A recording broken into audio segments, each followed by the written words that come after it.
December 7th, 2013. We're looking at the Enlil solar wind prediction chart. Notice your dates, guys, start yesterday on the 6th. You can see where your flares are coming off. Earth is in the green dot to the right. Stereo A is the red dot. Stereo B is the blue dot on the opposite side of the sun. Now, A is where most of our images are going to be coming from that I'm showing you. So you'll be getting that from that red dot looking across the sun to your right. You see the Earth. Sun will be rising above it. And notice where these flares are going. Just keeping in mind that direction. I'll show you a couple things. This is getting kind of interesting. Still not sure what's going on.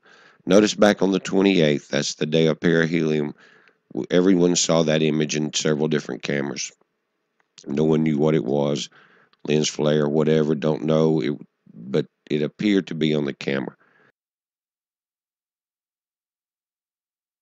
And I think that this will be some of the last images we get on our HI1 camera, which is too bad because it was giving us some of our lower light images of ISON.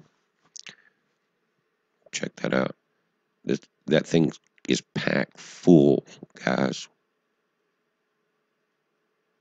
Check that out.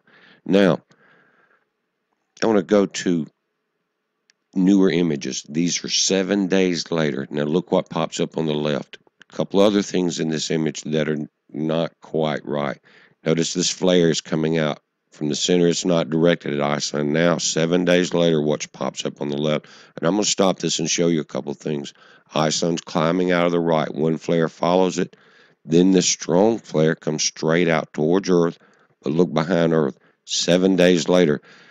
Now, also, guys, watch these flares. And even in the blue arrows, guys, there's even one that's a smaller flare that's approaching this object that is bending as if it knows it's there.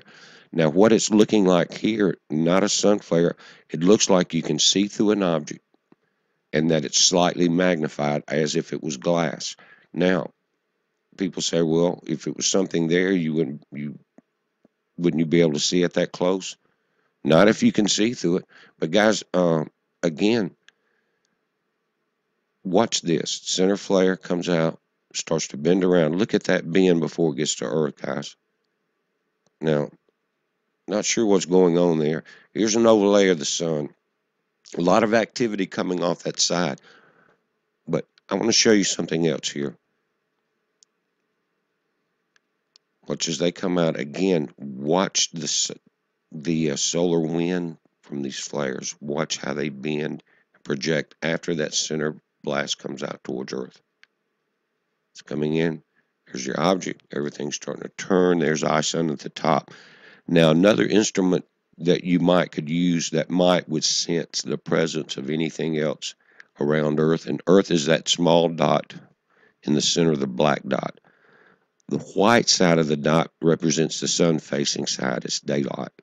Now, you can see as that flare came through today, notice this is the day's time, and how it bent our magnetopause back. That is our shields, guys. That's our shields. Now, if there was something coming from the other side, would be able to see it in the magnetopause.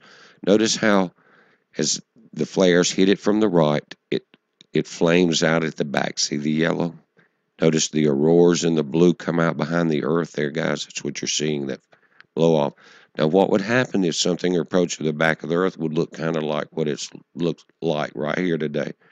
Balanced on both sides, auroras out both sides of the Earth. You see that?